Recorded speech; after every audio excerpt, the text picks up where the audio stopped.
네, 안녕하세요. 대여 배경민입니다. 오늘은 교촌 F&B를 같이 보도록 할 텐데요. 교촌 F&B가 인건비를 절감하고 효율화를 올리기 시작했는데 어떻게 인건비를 절감하려고 하는지, 그리고 앞으로 이걸 통해서 인건비의 절감 효과를 같이 한번 살펴보도록 하겠습니다. 자, 보시면요. 이제 인건비가 1만 원을 내년에는 돌파한다고 합니다. 그렇게 되면서 아무래도 프랜차이즈를 운영하는 입장에서는 이 인건비가 매출에 굉장한 영향을 끼치기 때문에 특히 자영업자들한테는 이 1만 원이라는 숫자는 자영업자 기준에서는 좀 부담스러운 금액일 수도 있는데요. 거기에 따라서 자연스럽게 이 인건비를 절감하기 위해서 로봇이 등장하기 시작했죠. 그에 따라서 이 외식업에 진출한 로봇 기업들도 많아지기 시작하는데 바로 이 인건비 절감이라는 부분에서 로봇을 도입을 하기 시작을 한 건데요. 그중에 교촌 F&B도 있습니다. 교촌 F&B는 앞서 뉴로메카라는 로봇 기업과 협약을 했고요. 그러면서 이제 앞으로 100개 이상 점포에 로보틱인 공급을 할 예정이라고 합니다. 그러면 이어서 이 교촌 F&B의 손익계산서, 그러니까 그 중에서도 판관비, 인건비가 들어가 있는 판관비분을 보고 가셔야 될 텐데, 최근에 3개월 전년 동기 대비해서도 이 판관비가 계속 늘어나고 있는 부분을 볼 수 있어요.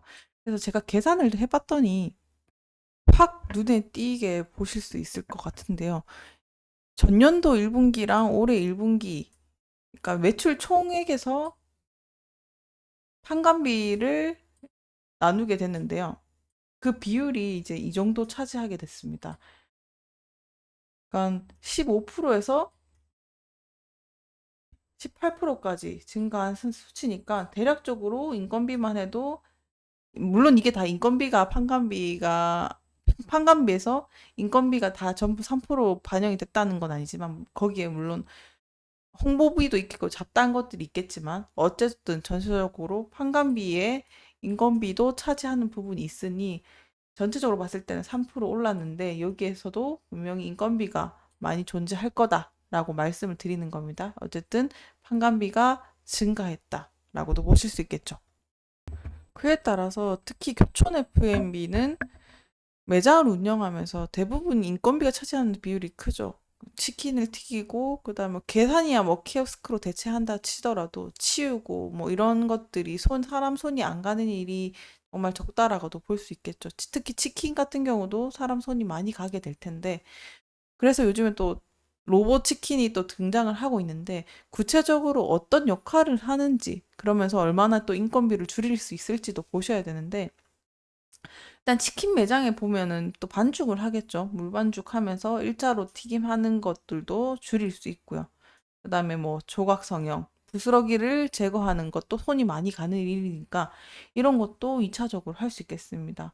그다음에 나머지 튀김 과정이라든지, 그리고 균일한 맛을 제공하기까지, 그러니까 감정적으로 서비스업에서는 조금 로봇이 열악할 수 있지만 사람 손이 많이 가는 것들, 잔잔하게 손이 많이 가는 것들을 줄일 수 있다는 것도 어쨌든 로봇이 큰 일을 하게 될 것 같은데요. 자, 그래서 중요한 건 이거죠. 얼마나 아낄 수 있는데? 잖아요. 그래서 보시면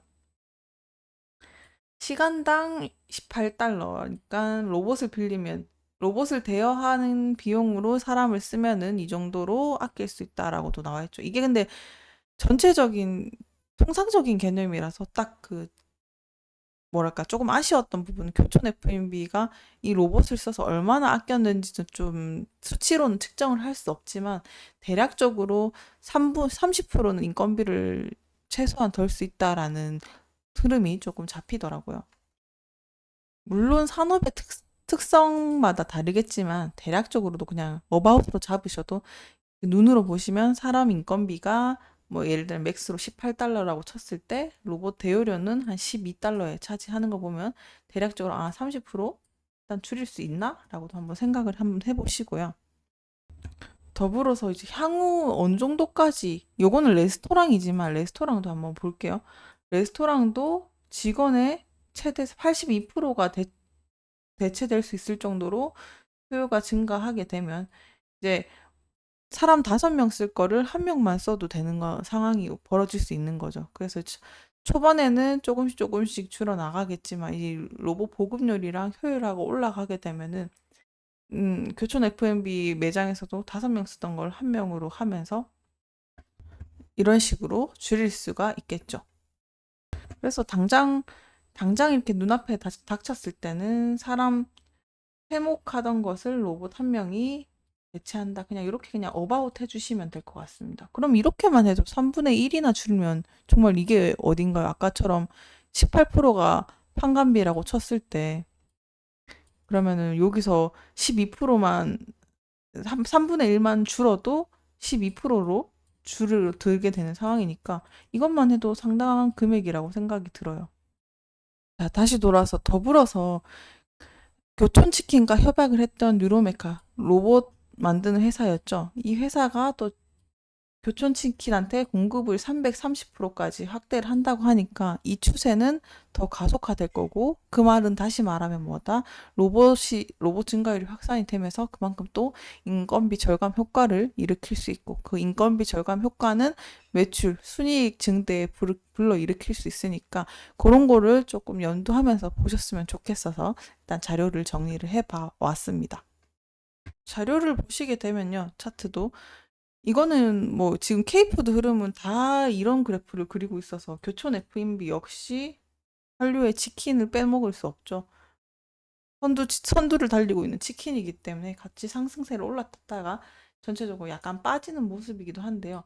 지금 또 복날이 시작되기도 해서 아무래도 좀 생각했던 것만큼은 좀 덜 빠지지 않았나라는 조금 생각이 들고요. 복날이 또 지금 한창 수요가 되고 있기 때문에 그런 기대감이 살짝 반영이 돼서 지금 이와 같은 주가 차트 흐름에 보이고 있습니다.